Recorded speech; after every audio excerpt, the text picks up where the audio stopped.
YK news और मैं हूं आपके साथ सना वकार। नाज़रीन, मुल्क भर में इस वक्त इतने ज़्यादा ट्रैफिक हादसात हो रहे हैं और इतने सारे लोग अपनी जान से ऐसे हादसात में जा रहे हैं जो कि एक छोटी सी लापरवाही और छोटी सी गफलत की वजह से पेश आते हैं। ऐसा ही एक अफसोसनाक वाक़या 9 मई को फैसलाबाद में कनाल रोड पर पेश आया। जब मैं मंसूराबाद थाने गई तो मुझे इस वाक़े की पूरी डिटेल्स मालूम हुई। ये वाक़या कोई जानी मानी साजिश नहीं बल्कि एक छोटी सी गलती, एक छोटी सी गफलत था। इस वाक़े की पूरी तफसीलात कुछ यूँ हैं कि 9 मई को फैसलाबाद कनाल रोड पर एक काले रंग की मर्सिडीज जा रही थी और आगे से एक मोटरसाइकिल जो कि रॉन्ग वे आ रहा था। तकरीबन 1 मिनट का डिस्टेंस था और ये हमने वहाँ पर जाकर फैसलाबाद में कनाल रोड पर मंसूराबाद थाने की हदूद में ये सारी चीज़ों को चेक एंड बैलेंस किया। इन सारी चीज़ों को देखा कि वहाँ पर ये हादसा पेश आने की सबसे बड़ी वजह क्या थी। ब्लैक रंग की मर्सिडीज से मोटरसाइकिल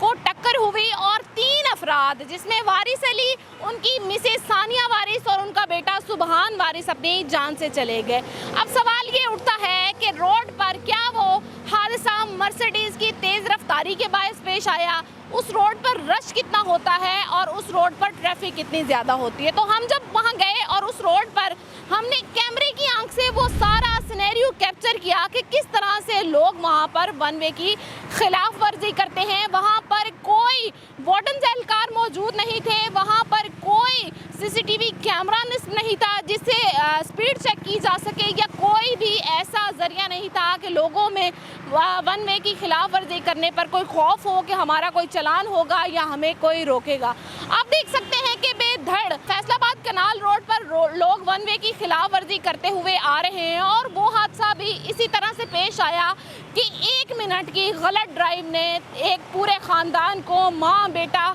और शोहर को मौत के घाट उतार दिया। इस वाक़े में ब्लैक मर्सिडीज़ पर मोहम्मद जुहेब खुरम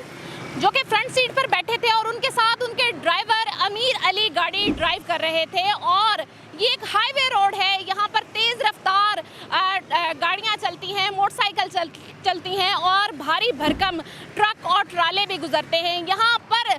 स्पीड नॉर्मल भी हो तो वन वे की खिलाफ वर्जी करने पर इस तरह के अफसोसनाक वाक़यात पेश आते हैं। और ये हादसा भी इसी तरह से पेश आया कि एक ब्लैक कलर की मर्सिडीज़ जो कि अपनी रफ्तार में आ रही थी और उसके आगे एक मोटरसाइकिल सवार शख्स जो कि रॉन्ग वे आ रहा था, उसकी टक्कर हुई और जिससे उनकी और मोटरसाइकिल सवार की और उसकी मिसेस की और उसके बेटे की डेथ हो गई। ये इंतहाई अफसोसनाक वाक़या था, लेकिन सवाल ये उठता है कि ये अफसोसनाक वाक़या आखिर क्यों पेश आया। और ये एक वाक़या नहीं, इससे कबल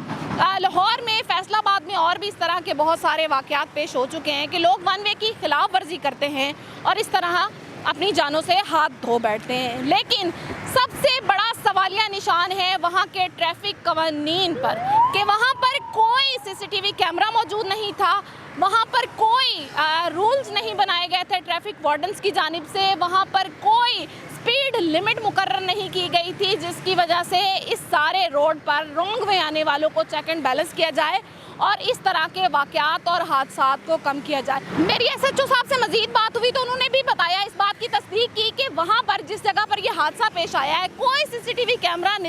नहीं है, कोई भी कैमरा मौजूद ना होने की वजह से इस केस में ड्राइवर अमीर अली ने हल्फन कहा कि गाड़ी मैं ड्राइव कर रहा था और मेरे साथ वाली सीट पर मोहम्मद जुहेब खुरम जो फैसलाबाद के रिहायशी हैं वो मौजूद थे। और उसके बाद इस केस में मज़ीद आगे तहकीकात जारी हैं। इस केस में आगे क्या पहलू होगा, क्या मोड़ आएगा, ये केस किस तरफ टर्न होगा, लेकिन सवालिया निशान है एक ही बात पे, एक ही बात पॉइंट है, एक ही सवाल है कि आखिर वहाँ पर इतने भारी भरकम ट्रैफिक वाले रोड पर वार्डन एहलकार क्यों मौजूद नहीं थे, स्पीड लिमिट क्यों बरकरार नहीं रखी गई, ऐसा कोई चेक एंड बैलेंस क्यों नहीं रखा गया जिससे वन वे की खिलाफ वर्जी करने वाले जो कि 1 मिनट की बचत के लिए अपनी और दूसरों की जान गफलत में डालते हैं वो ऐसे ख़तरनाक काम ना करें